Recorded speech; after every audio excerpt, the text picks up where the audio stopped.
प्रिय विद्यार्थियों, हमने विभिन्न प्रकार के फ़िल्टर परिपथों का अध्ययन आज समाप्त किया था पिछले लेक्चर में।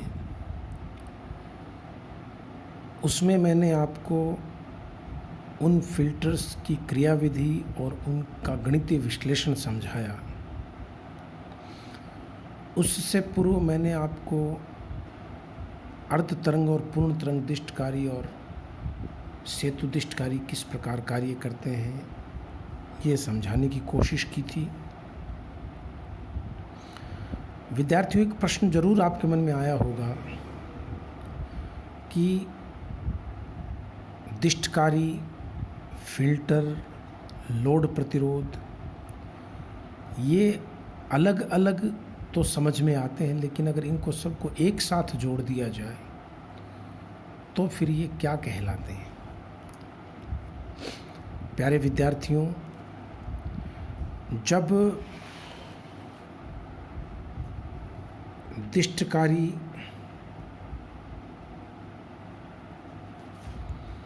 प्लस फिल्टर और लोड प्रतिरोध का उपयोग हम करें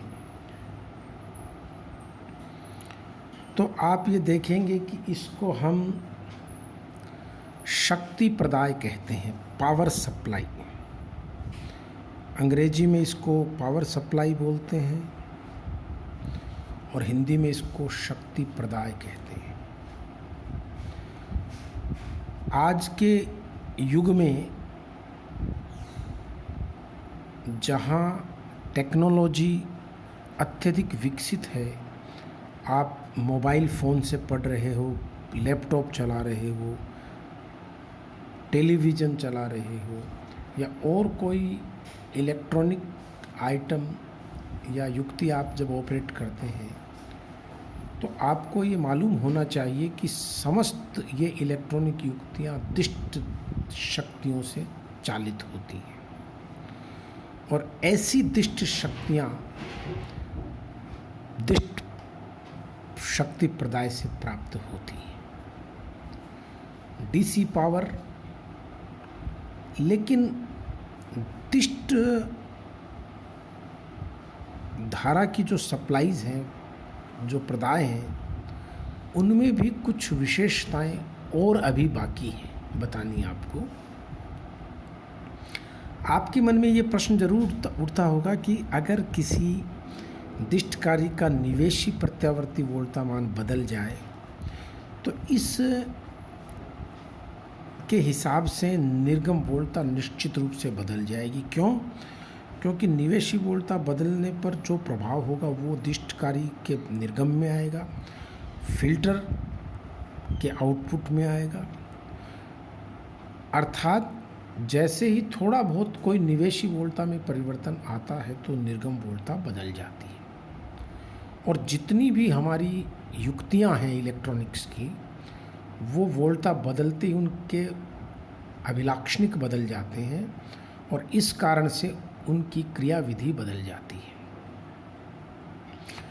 अर्थात किसी भी कारण से अगर निवेशी वोल्टा में परिवर्तन आ जाए तो पावर सप्लाई का आउटपुट बदल जाता है।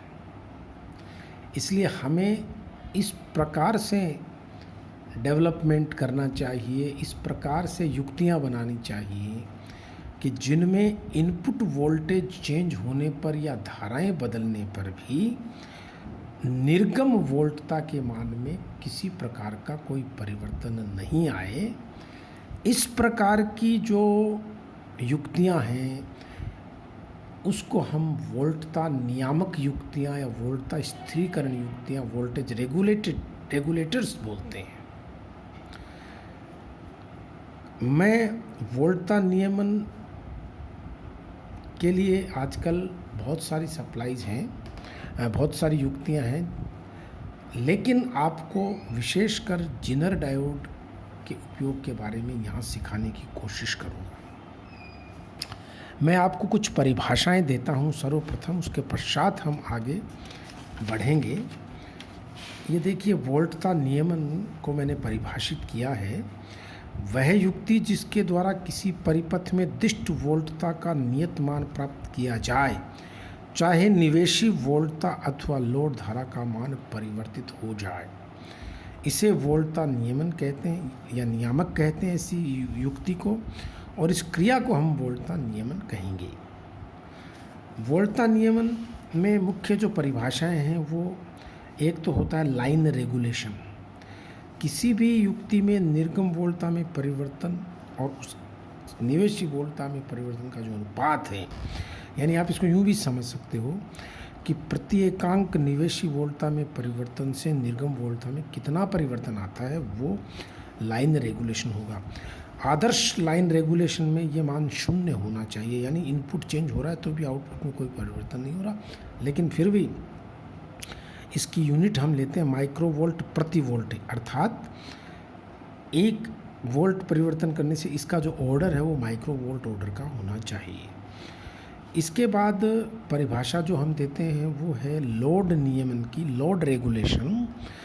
किसी भी शक्ति प्रदाय में निर्गम वोल्टता में परिवर्तन प्रति एकांक लोड धारा में परिवर्तन करने पर,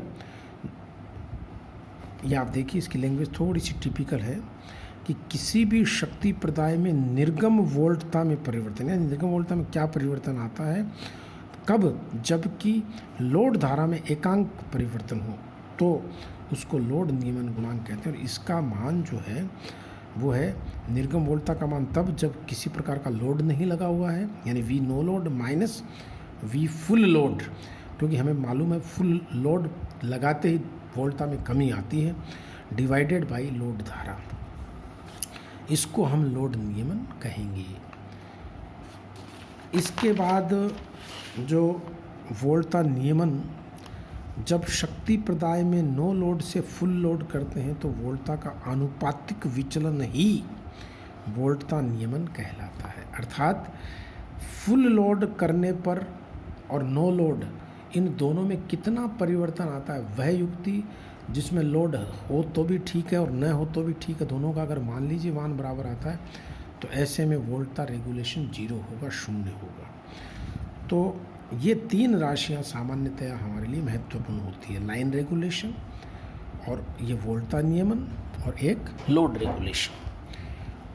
अब इसके बाद जेनर डायोड और वोल्टता स्थिरीकरण के ऊपर मैं आता हूँ। आप कक्षा 12 में यानी बहुत पहले आपने ये अच्छी तरह पढ़ा होगा कि जेनर डायोड क्या होता है। देखिए अगर आप भूल गए हो तो मैं थोड़ा सा इंट्रोडक्शन ज़रूर दूँगा कि वह डायोड जिसकी क्रिया जेनर भंजन पर आधारित है, जेनर भंजन पर आधारित है या होती है, जेनर डायोड कहलाता है। मैं आपको यहाँ एक महत्वपूर्ण प्रश्न की ओर ले जाता हूँ।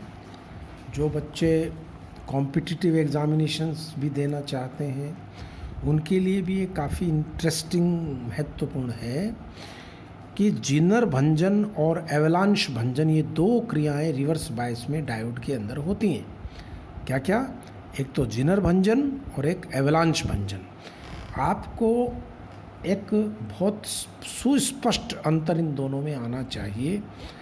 अगर आपको नहीं आता है तो आप मुझे व्हाट्सएप करिएगा, मैं आपको ज़रूर अलग से समझाऊंगा। ये महत्वपूर्ण बातें एक कॉम्पिटिटिव एग्जामिनेशंस में पूछी जाती हैं। तो जेनर भंजन क्या है वो मैं आपको बताता हूँ। जेनर डायोड कहलाता है पश्च बायस में एक निश्चित उत्क्रम वोल्टता पर